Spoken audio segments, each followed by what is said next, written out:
Olivia हमारी heroine की made के बुलाने पे जेरल वहां पर आ गई थी। वो कहती है oh my God lady Aliya आप ठीक तो है ना, आपकी चोट कैसी है? तो वो कहती है मैं बिल्कुल ठीक हूँ, फिक्र ना करिए। वो कहती है सच में? मैं तो बहुत ज्यादा फिक्रमंद हो गई थी। तो हमारी कहती है ओलिविया मुझे एटिकेट से प्राइवेट में बात करनी है, तो तुम बाहर जा सकती हो। वो कहती है जी जी मैं बाहर वेट करती हूँ। वो कहती है थैंक यू, और तब जेरल में स्माइल करी थी, लेकिन उसके जाने के बाद कहती है तो आपने मुझे यहाँ पर क्यों बुलाया?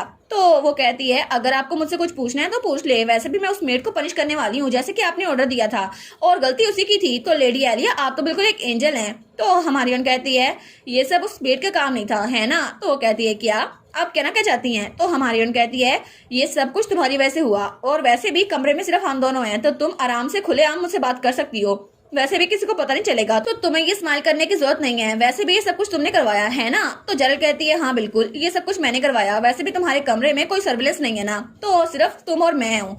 और लेडी एलिया क्या सच में तुम्हें लगता है कि इस मेंशन में तुम आई हो तो तुम यहाँ पे रह सकती हो? क्योंकि ये मेंशन ये मेरे फादर मार्कस बेबीलोन की पावर के अंडर है, और तुम यहाँ पे नहीं रह सकती। और तुम्हें क्या गलतफहमी हुई है कि तुम यहीं पे रहोगी? ये गलतफहमी अपने दिल से निकाल दो, क्योंकि तुम कुछ भी नहीं हो, तुम्हें यहाँ से निकलना होगा। और यहाँ पे कुछ लोग हैं जो तुम्हारे लिए बहुत ज्यादा काइंड है, लेकिन फिर भी पावर तो हमारे हाथ में ना, तुम यहाँ पे रहनी पड़ेगी। तो हमारी कहती है अच्छा लेकिन मुझे ये बताओ कि आखिर तुम ऐसा कर क्यों रही थी? कैलिब की तरफ तुम ऐसा क्यों कर रही थी? तुम्हारे अंदर कोई भी गिल्ट नहीं है? वो कहती है वेल मुझ में कोई भी गिल्ट नहीं है, क्योंकि मैंने ग्रैंड ड्यूक कैलिब के साथ जो कुछ भी किया है ना वो सब उसके फायदे के लिए किया है, इसलिए मुझे कोई गिल्टी फील नहीं हो रहा। और तब उसके पास होते हुए कहती है लेडी एलिया मुझे तुम्हें पहले बता देना चाहिए कि तुम ग्रैंड डची में 2-3 दिनों से ही आई हो, लेकिन तुम्हें चीजें ज्यादा मुश्किल लगना शुरू हो गई हैं। मैं उसके पास कब से हूँ? जब से वो छोटा था ना तब से, और मैं उसको अच्छे से जानती हूँ। तुम तो उसको जानती नहीं हो, सिर्फ 1 हफ्ते से जानती हो। तो हमारी सोचती है हाँ बिल्कुल मैं उसे सिर्फ 1 हफ्ते से जानती हूँ, लेकिन वो कहती है और ग्रैंड ड्यूक मुझ पर बहुत ज्यादा ट्रस्ट करता है, किससे भी ज्यादा। आई होप कि तुम्हें अपनी पोजीशन का पता हो। तो तब हमारी सोचती है ये बिल्कुल बात सही कह रही है, क्योंकि मैंने कैलिब के साथ बहुत ज्यादा कम अरसा गुजारा है, जेल से बहुत ज्यादा कम, लेकिन उसकी स्माइल मैं उसको कभी भुला नहीं पाती, क्योंकि वो सिर्फ एक स्टोरी का करेक्टर नहीं है, वो सेम टू सेम मेरे भाई की तरह दिखता है। और हालांकि उसके बारे में नॉवल में ज्यादा बताया नहीं गया था, लेकिन जब मैं उसके साथ होती हूँ ना तो मुझे बहुत ज्यादा खुशी होती है, क्योंकि शुरू से लेकर आखिर तक सिर्फ मैं उसके लिए यहाँ पर हूँ। और वो सोचती है उसको बहुत ज्यादा मुश्किलें फेस करनी पड़ेंगी, क्योंकि बाद में वो विलन बन जाएगा, सिर्फ इसलिए क्योंकि उसका भाई मर चुका था, लेकिन मैं ऐसा नहीं चाहती। तो वो कहती है जेरल, तो जेरल कहती है हाँ क्या हुआ? तो हमारी स्माइल करती है। वो सोचती है चाहे मुझे इस मैंशन को छोड़ के जाना ही ना पड़े, लेकिन जब तक मैं यहाँ पर हूँ ना मैं कैलिब के साइड पर रहूंगी, और इस जैसे लोग के लिए मेरे पास यही रास्ता है। तो तब हमारी हॉर्न तो खिलके हंसती है। वो कहती है जेरल अभी इसी वक्त तुम तो बिल्कुल ही हिडियस लग रही हो, बहुत जरा बदसूरत। तो जेरल कहती है क्या तुमने मुझे क्या बोला? तो हमारी हन कहती है मैंने कहा कि तुम्हारा एक्सप्रेशन तुम्हारा फेस बहुत जरा बदसूरत लग रहा है, क्योंकि तुम्हारी असल शक्ल सामने आ चुकी है। तो जेरल को तो बड़ा गुस्सा आता है। वो कहता है तुम लोली बर्थ, आखिर तुम्हारी हिम्मत कैसे हुई मुझे ये सब कुछ कहने की? तो हमन कहती है ओ डियर जेरल क्या सच में तुम्हें ऐसे वर्ड्स एंजॉय करना बड़ा अच्छा लगता है ना? और बाकियों के सामने तो तुम बड़ी अच्छी बनती हो, अब हम दोनों अकेले हैं तो तुम ऐसे अल्फाज इस्तेमाल कर रही हो। और वो सोचती है यही रिएक्शन मैंने एक्सपेक्ट किया था। और वो सोचती है कितना अच्छा हुआ ना कि इसने मेरे सामने मुझे दिखा दिया कि मैं एक कॉमनर हूँ, इसलिए मुझे ऐसे ट्रीट करी है। तो वो कहती है आई कैस कि तुमने अकेडमी से मैनर्स सीखे थे, लेकिन उन्होंने तुम्हें ये नहीं बताया कि दूसरों के सामने ऐसे बात नहीं करते है ना एटिकेट टीचर। तो जेरल को बड़ा गुस्सा आता है। वो कहती है तुम जैसी कॉमनर आखिर मेरा मजाक कैसे उड़ा सकती है? और तब उसको थप्पड़ लगाने लगती है। वो कहती है तुम मुझे सिखाओगी? लेकिन हमारी हीरोइन उसका हाथ पकड़ लेती है। वो कहती है जेरल मेरी बात गौर सुनो। तो वो सोचती है क्या इस लड़की में इतनी ताकत कैसे आ गई? तो हमारी उसका हाथ पकड़ कहती है क्या सच में तुम्हारे अल्फाज से काम नहीं बन रहा तो तुम अब अपना हाथ इस्तेमाल करोगी?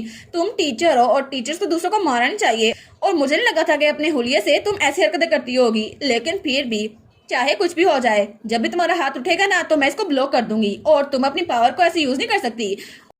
और वैसे भी कैलिब ऐसा बच्चा नहीं है जिसका कोई भी फायदा उठा सके, उसके साथ मैं खड़ी हूँ। लेकिन तभी वहां पे दरवाजा खुलता है और कोई कहता है एलिया। तो एलिया और जेरल दोनों से लगती है। तो तब हमारी हीरोइन कहती है कैलिब, और उसके साथ ड्यूक और उसका एडवाइजर भी था। तो तब वो सोचती है ये लोग यहाँ पर कैसे आ गए?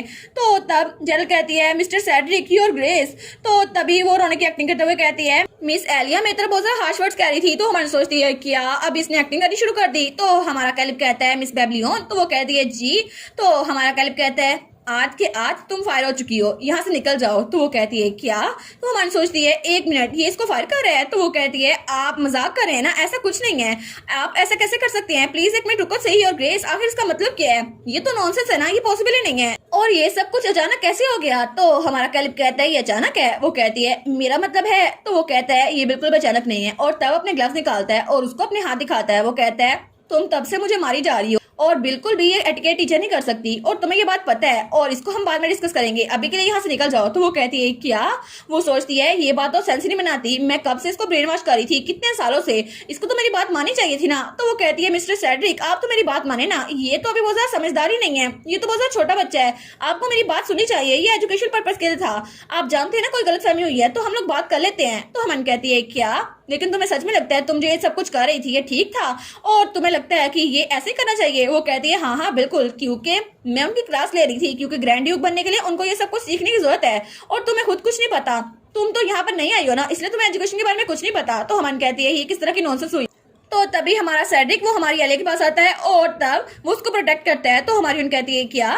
तो जेरल कहती है मिस्टर सेड्रिक। तो हमारी सोचती है कि इसने मुझे गले क्यों लगाया हुआ है। वो कहता है बस कर दो, तुम्हें पता है ना कि मेरे भाई ने तुम्हें कहा यहाँ से निकल जाओ और तुम इतने वक्त से मेरे भाई को अब्यूज कर रही थी, अभी यहाँ से निकल जाओ, अगर तुम अभी यहाँ से ना निकली ना तो मैं मार्कस बेबलियन से कहकर तुम्हें यहाँ से परमानेंटली निकाल दूंगा और इसके बारे में हमें बाद में बात करनी होगी। तो वो सोचती है क्या ये सब कुछ बर्बाद हो गया, लेकिन कैसे, मैं इसे गिव अप नहीं कर सकती। वो कहती है अच्छा तो फिर क्या, तुम लोग के पास कोई एविडेंस है कि मैं उसको अब्यूज कर रही थी? कुछ भी नहीं है ना तुम लोग के पास, ऐसा कुछ नहीं है, क्योंकि तुम लोग मुझे यहाँ से बाहर निकाल नहीं सकते, मेरे फादर बहुत ज्यादा ताकतवर हैं, वो मुझे यहीं पे रखेंगे। तो वो कहती है क्या सच में ये इतनी जरा अकड़ू कैसे हो सकती है, इसको पता है ये गलत कर रही है फिर भी। तो वो कहती है अगर तुम लोग के पास कोई एविडेंस है ना तो मुझे दिखाओ। तो तभी वहां पर जल की आवाज आ रही थी, तुम इस मसले तक को हल नहीं कर सकते, आखिर तुम इतने नालायक कैसे हो सकते हो, तुम्हें ग्रैंड ड्यूक बनने के लिए और मेहनत करनी पड़ेगी, तुम इसको डिजर्व नहीं करते। वो सोचती है क्या ये तो मेरी आवाज है। तो तभी वहां पर वीडियो भी चल रही थी, वहां पे वो कैलिब के हाथ पे स्केल मार रही थी। वो कहती है मिस्टर सेड्रिक ने मुझे खुद बताया था कि उनको तुम पसंद नहीं हो, क्योंकि तुम तो बिल्कुल नाकाम हो और वो तुम्हें ग्रैंड ड्यूक बनाना चाहते हैं, लेकिन तुम तो मेहनत भी नहीं कर रहे। और ये सारी बातें किसने रिकॉर्ड की हुई थी? वो सोचती है क्या ये सब कुछ किसने रिकॉर्ड किया? और वहां पे ड्यूक का एडवाइजर खड़ा था एडविन। वो कहता है हमारे पास एविडेंस है। तो जेरल सोचती है ये क्लिप कैलिब ने कहा था ये कभी भी पब्लिक के सामने शो नहीं होगी, लेकिन आखिर कैसे? और तब आगे भी उसकी आवाज आई जा रही थी और उनके पास पूरा एविडेंस था कि वो उसको अब्यूज किया करती थी। तो हमारी हीरोइन सेड्रिक और कैलिब वहां पर देख रहे थे। तो कैलिब सोचता है सच में मुझे एविडेंस सामने लाना ही पड़ा, क्योंकि मुझे पहले लगा था कि वो मेरे लिए सब कुछ कर रही है, लेकिन जब मुझे एलिया ने बताया ना तो मुझे लगा शायद उसको कोई गलतफहमी हुई होगी, क्योंकि वो सब कुछ मेरे लिए कर रही है ना, और अगर मैं कुछ अच्छा करूंगा मेरी तरफ नाइस हो जाएगी। लेकिन फिर भी आज जब हमने क्लास अटेंड की और एलिया वो मेरी वजह से इंजर हो गई तो मुझे बहुत ज्यादा गुस्सा आया, तभी मुझे रियलाइज हुआ कि कुछ गलत है। तो तभी मैं भाई के पास गया, तो तब मेरे भाई ने कहा कैलिब, और वो कहता है भाई मुझे आपसे कुछ बात करनी है, और वो सोचता है मुझे भाई को बताना ही होगा। तो तब वो सोचता है वो चाहे मुझे जो कुछ मर्जी कहे कि सेड्रिक तुमसे डिसअपॉइंट हो जाएगा, लेकिन भाई को बताना जरूरी है। और तब वो कांप रहा था, लेकिन तभी सेड्रिक आता है और उसके ऊपर चादर उड़ाता है। वो कहता है कैलिब तुम ठीक तो हो ना, तुम्हें ठंड लग रही है, तुम कांप क्यों रहे हो? तो तब कैलिब उसको देखता है, वो सोचता है भाई तो बहुत ज्यादा फिक्रमंद हो रहे हैं। तो तब वो कहता है ठीक है मुझे इनको बताना ही होगा। तो सेड्रिक कहता है आई गेस तुम्हें बहुत ज्यादा ठंड लग रही है, तुम कांप रहे हो, एडविन और ब्लैंकेट लेकर आओ। वो कहता है जी जी, लेकिन वो सोचता है ये तो बिल्कुल उसी तरह वार्म है जैसे एलिया का कैबिन था, वो बहुत ज्यादा छोटा था लेकिन बहुत ज्यादा वार्म था, और मुझे लगता है कि मुझे भाई को बता देना चाहिए क्योंकि भाई मेरी बहुत ज्यादा फिक्र करते हैं। कैलिब कहता है भाई आपको पता है मुझे आपको कुछ बताना था, और उसके बाद उसने उसको सब कुछ बता दिया था।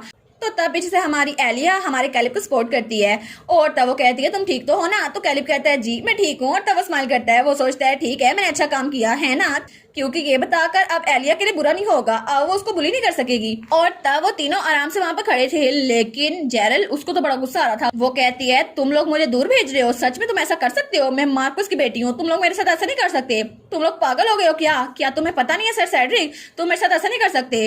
तो हमारी सोचती है अभी तक ये तो सच में बिल्कुल अड़ी हुई है। तो सेड्रिक वो बड़ा गुस्से में आ गया था। वो कहता है सच में तुम्हें लगता है मैं कुछ नहीं कर सकता? और तब अपना ग्रेविटी मैजिक यूज करने लगता है। वो कहता है मैं अभी तक तुम्हें कोई नुकसान नहीं पहुंचा रहा था, लेकिन सच में तुम तो बहुत ज्यादा जिद्दी हो। लेकिन तभी हमारा कैलिब उसका हाथ पकड़ लेता है। वो कहता है भाई आपको ये करने की जरूरत नहीं है, और मैंने पहले ही आपसे कहा था मैं बिल्कुल ठीक हूँ, आप फिक्र ना करे। तो तब सेड्रिक वो अपना गुस्सा कम करता है। वो कहता है ठीक है तुम सच कह रही हो, तुम मार्कस की बेटी हो, और अब मैं मार्कस और तुम्हारी माँ दोनों को यहाँ पे बुलाऊंगा और सबके सामने तुम्हारी ये सिचुएशन पेश करूंगा और सबको बताना चाहिए तुम क्या करती फिर रही हो। वो कहती है क्या आप ऐसा नहीं कर सकते? वो कहता है हाँ बिल्कुल, तुम मार्कस की बेटी हो ना, तो सबके लिए एग्जाम्पल सेट होनी चाहिए, तुम्हें नहीं लगता? और मैं बाकी लोग को भी कहूंगा कि वो इसको देखें, और तुम्हारे घर के सामने 30 दिनों तक ये वीडियो प्ले होगी ताकि सबको पता चल जाए कि तुम क्या करती फिर रही हो। तो वो कहती है सर सेड्रिक आप ऐसा नहीं कर सकते, और मेरा कॉन्ट्रैक्ट अब तक खत्म नहीं हुआ। वो कहता है तुम्हारा कॉन्ट्रैक्ट हम उसको भी खत्म कर देंगे, और बाद में जब तुम्हें यहाँ से निकाला जाएगा ना उसके लिए तुम्हें यहाँ पे समन किया जाएगा, ठीक है तो तैयार है ना?